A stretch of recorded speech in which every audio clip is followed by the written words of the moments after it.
Hello everyone, welcome to PG mathematics. आज पढ़ेंगे a bound theorem या फिर एमएल इनइक्वालिटी।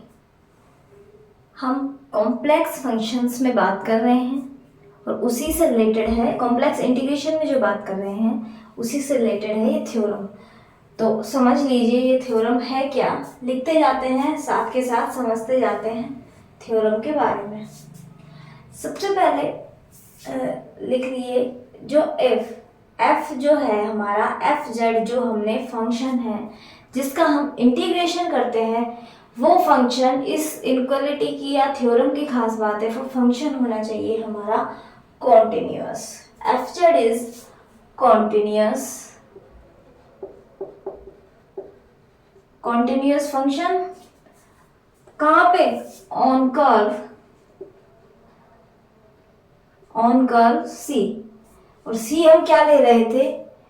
ऐसा कर्व जिस कर्व के अलोंग हमें इंटीग्रेशन करना होता है। ठीक है, तो एफ जेड है वो कॉन्टिन्यूअस है एक स्मूथ कर्व पे। कर्व कैसा है हमारा? स्मूथ कर्व है, चाहे आप लिख लीजिए स्मूथ कर्व सी। इसके साथ ही एफ जेड पे एक और कंडीशन है, एक कंडीशन तो हो गई हमारी कि इसके कंटिन्यूअस होने की। इसके साथ साथ हमें पता हो जो हमारा एफ जेड है वो बाउंडेड है। एफ जेड कैसा है? बाउंडेड है इस सी पे, और ये बाउंडेड है हमारा एम से। एम कोई नंबर है, उससे हमारा ये एफ जेड है जो हमारा फंक्शन एफ जेड है, ये हमारा फंक्शन है जो बाउंडेड फंक्शन हो गया। ठीक है, इसके अलावा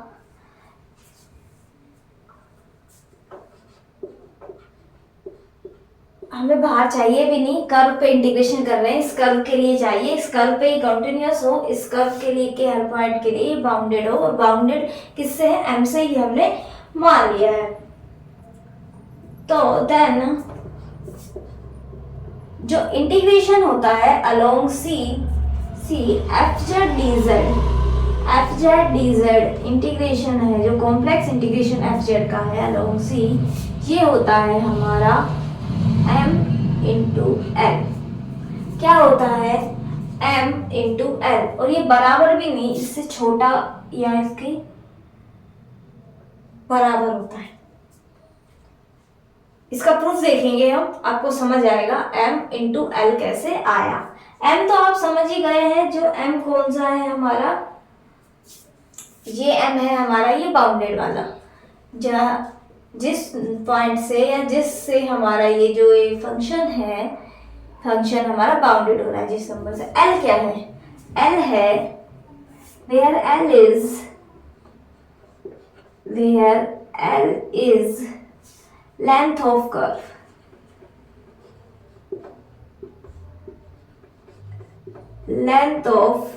curve, C। जो हमने C कर्व लिया है इसकी लेंथ है C। तो अब समझ भी आ गया होगा ML इनइक्वालिटी क्यों कह रहे हैं, ML इनइक्वालिटी। तो M क्या है? जिस नंबर से हमारा फंक्शन बाउंड है। L क्या है? हमारे कर्व C की लेंथ है।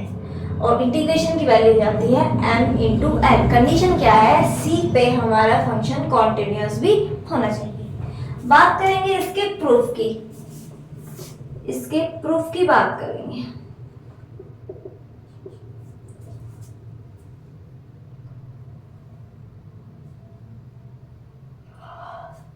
एक रफ सा आइडिया लेते हैं इसके प्रूफ के लिए कि जो हमने अभी तक लाइन इंटीग्रल पढ़ा है, लाइन इंटीग्रल में जो हमने लिमिट एज ए सम पढ़ा था उसके हिसाब से हम इंटीग्रेशन को किस तरह लिख रहे थे वही लिखते हैं, उसी से प्रूफ होगा। तो मैं डायरेक्ट लिख देती हूँ, ये ऐसे नहीं लिखती हूँ कि by line integral limit as a sum, वो आप देख लेना, मैं आपको बताते जा रही हूँ। जस्ट मैं एक आइडिया दे रही हूँ आपको प्रूफ का, बाकी प्रूफ का कोई यूज नहीं है, आपको ये याद होना चाहिए। जो इंटीग्रल की वैल्यू होती है C f of z d z, ये बराबर क्या हो रही थी हमारी? Limit n tending to infinity limit, और ये इसका मॉडुलस होता है ना।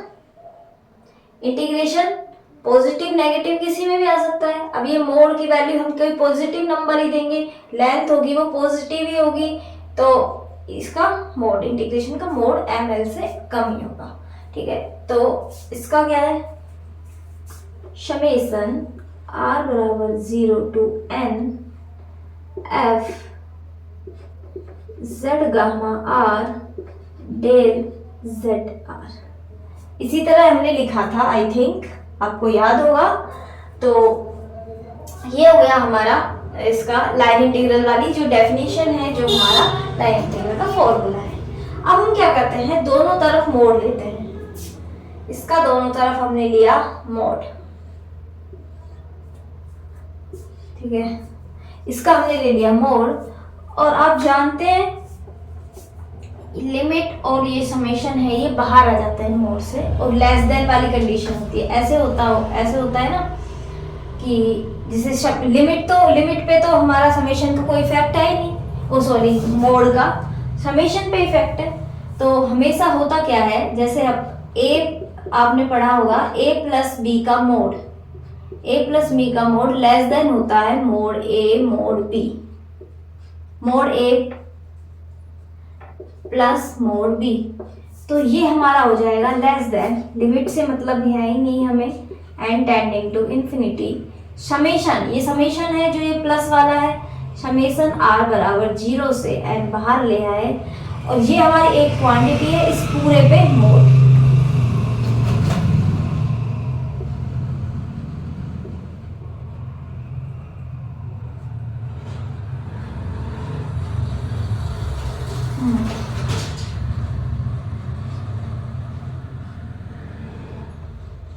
सॉरी, इस पूरे पे मोड। एक हमने ये भी पढ़ा है, 2 का तो होता है तो बराबर ही हो जाता है, क्योंकि भाई नेगेटिव भी है तो पॉजिटिव होके आएगा, और इस तरह से। तो हम इसे फिर से लिख देंगे, limit n tending to infinity summation r बराबर 0 से n mod f z gamma r mod del z r। अलग अलग कर दिया दोनों का मोड हमने अलग अलग कर दिया। अब इसके बाद इसका हमारा जब समेशन इस पे अलग अलग कर सकते हैं, दोनों के लिए r पे है मल्टीप्लाई में, तो एक साथ क्या हो गया, ये तो पूरा कर्व c की लेंथ देगा, ये हमें मोड f z देगा, f m है, ये n है, तो less than equal to m l। Limit n tending to infinity का मतलब क्या है, लाइन इंटीग्रल में बताया था, n टेंडिंग टू इन्फिनिटी मतलब कर्व, वही सारी चीजें यहाँ भी है। कर्व को इतना छोटा ब्रेक कर रहे हैं हम कि वो जो आर्क है और वो कोड है, लंबाई दोनों की सेम होती जाती है, और ये कर्व की लेंथ को बता देती है। ये है हमारी ML इनइक्वालिटी या ए बाउंड थ्योरम, जो हमारे कॉम्प्लेक्स फंक्शन पे है। एक एग्जांपल कर लेते हैं इसका। ML इक्वालिटी एक बार फिर से रिवाइज हो जाएगा। fz है वो कॉन्टिन्यूअस है, स्मूथ कर्व है हमारा, किसी का स्मूथ कर्व C पे, उसी कर्व C पे हमारा फंक्शन बाउंडेड है, तो हम याद रखेंगे इंटीग्रेशन का मोड है वो less than equal to ML होता है। ये बाकी उसका प्रूफ है, प्रूफ का हल्का सा आइडिया दिया गया है, आपके कोई इतना यूजफुल नहीं है ये। आप एग्जाम्पल देखिए, इसका एग्जाम्पल ML इनइक्वालिटी का। इसके बाद हम नेक्स्ट लेक्चर में पढ़ेंगे Cauchy theorem. Cauchy theorem very important. फिर उसके बाद आएगी कोशी-गर्शर थ्योरम, बहुत इंपॉर्टेंट है। जैसे हमने पिकार्ड-लिटिल थ्योरम पढ़ी थी, पिकार्ड-लिटिल थ्योरम कितनी इंपॉर्टेंट थ्योरम थी, उसने पूरा कॉम्प्लेक्स हिला रखा था। जैसे बोल दिया था 7 फंक्शन है एनालिटिक, एंटायर फंक्शन, बाकी सब इसी से बन के मिलेंगे। इसी तरह हमारा इंटीग्रेशन को बहुत आसान करने वाली है कोशी थ्योरम और कोशी-गर्शर थ्योरम। इसके आगे पढ़ेंगे वो। इसका एग्जाम्पल करते हैं। एग्जाम्पल है अब देखिए हमारी जो इनइक्वालिटी है वो इसी तरह से है ना ml, तो इसका मतलब ये क्या है, अपर बाउंड। तो हम क्वेश्चंस जो आएंगे वो अपर बाउंड के ही आएंगे कि फाइंड अपर बाउंड इस टाइप से, या फिर कहीं पे ऐसे यूज आएगा तो ये मतलब थ्योरम काम आती है। एग्जांपल है, एक minute, find the upper bound, find the upper bound for function है हमारा mod integration over c e raise to power z plus 1 dz। इसका निकालना है वेयर c जो कर्व क्या दिया है, कर्व दिया है mod z बराबर 4। c हमें कर्व दिया है mod z बराबर 4। इसका हमें अपर बाउंड निकालना है। अब अपर बाउंड के लिए जब हमने अभी ये थ्योरम पढ़ी है तो इसका यूज करेंगे। सबसे पहले ये हमारा fz है, इसका हमें पता होना चाहिए अपर बाउंड। फिर जो ये कर्व है इसकी लेंथ, इस कर्व का तो आप बता सकते हैं mod z माइनस 0 बराबर 4।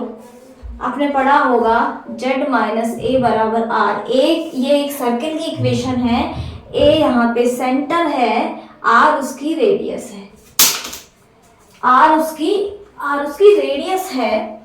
तो अब यहाँ पे हमारा सेंटर 0 है, रेडियस है 4, और जो कर्व है, कर्व हमारा सर्कल है, तो सर्कल की लेंथ क्या होगी, उसका पेरीमीटर। तो इसका पेरीमीटर क्या आ जाएगा, 2 पाई r। 2 पाई r, तो हमारी जो लेंथ आ जाएगी l, 2 पाई r की वैल्यू आ गई 4, यानी 8 पाई। ये तो आ गई हमारी l की वैल्यू, लेंथ।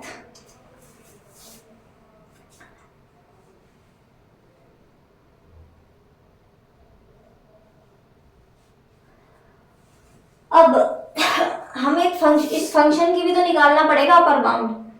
तो हम इसके सॉल्यूशन में देखते हैं। ये तो हमने कर्व निकाल ही दिया, आपको ध्यान रख लेना, ये तो इजी है। और mod z बराबर 1 2 इस तरह से तो हमें बहुत बार हमें ड्रॉ कर, आगे सिंगुलरिटीज पढ़ेंगे ना, तब उसमें भी ड्रॉ करके आपको काफी बार ये सब चीजें देखनी पड़ेंगी। तो ये तो सर्किल की इक्वेशन होती है, आपको याद रखनी ही रखनी है, ठीक है। हाँ, अब हमें निकालना है e raise to power z upon z plus 1, इसका अपर बाउंड किस तरह निकालेंगे। देखिए जो मोड है इसे लिख देंगे हम mod e raise to power z by, हमें बड़ा निकालना है। देखिए ये जो होता है ये समझिए, mode z1 plus z2, mode z1 plus z2, इसकी वैल्यू हमेशा छोटी होती है mode z1 minus mode z2, और हमेशा बड़ी होती है मोड z1, इससे बड़ी होती है और इससे छोटी होती है।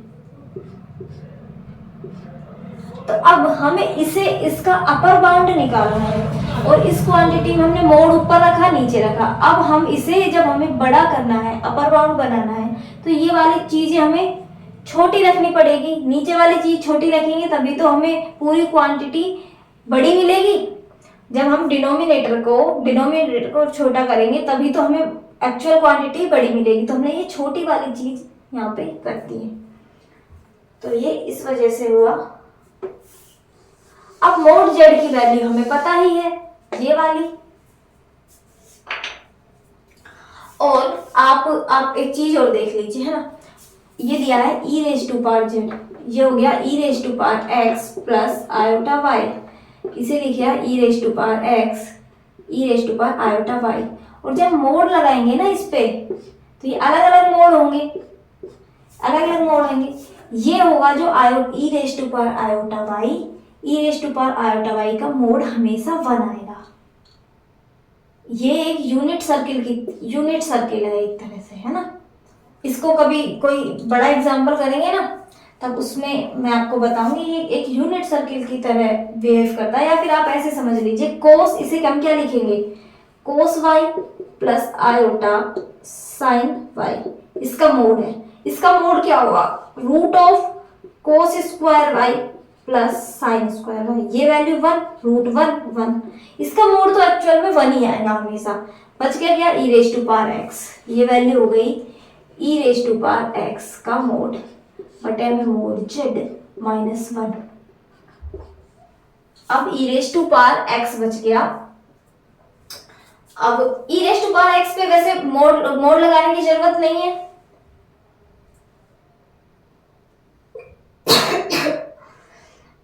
जो हम ये कॉम्प्लेक्स में जब हम बना रहे हैं ग्राफ, तो आपने देखा होगा ना किस तरह से, तो इसकी वैल्यू x की वैल्यू क्या हो गई, ये वाली वैल्यू z के ही बराबर आ जाती है, मोड वाली वैल्यू।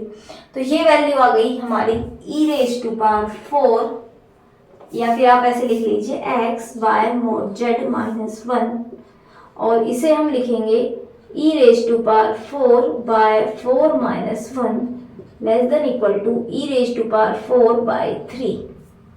तो m, ये वैल्यू किसकी आई, हमारी m की वैल्यू। तो हमें इंटीग्रेशन की वैल्यू फाइनल वैल्यू क्या मिली, m इंटू एल। तो ये जो वैल्यू है ये हमारी एक्चुअल, ये इंटीग्रेशन का जो अपर बाउंड है, यानी कि आंसर हमारा क्या है, m इंटू एल। m हो गया e raise to power 4 by 3, n हमारा आया 8 पाई इंटू 8 पाई, आंसर हो गया 8 pi by 3 e raise to power 4। ये हमारा हो गया अपर बाउंड। ये छोटे छोटे से कॉन्सेप्ट है, हम ई रेज टू पावर जेड को एक्स की फॉर्म में कैसे ले आए, मोड कैसे हटाया, और ये सब है ना, ये लेंथ वगैरह, ये छोटे छोटे कॉन्सेप्ट है, ये आप बेसिक्स से सीखेंगे। तो आप बेसिक्स में पढ़ते रहिए, और ये सारी चीजें हैं। बाकी आपको एग्जाम्पल समझ आया होगा, एमएल इक्वालिटी क्या कहती है ये समझ आया। तो तब तक के लिए thank you, okay bye bye. Next class में मिलते हैं कोशी थ्योरम के साथ।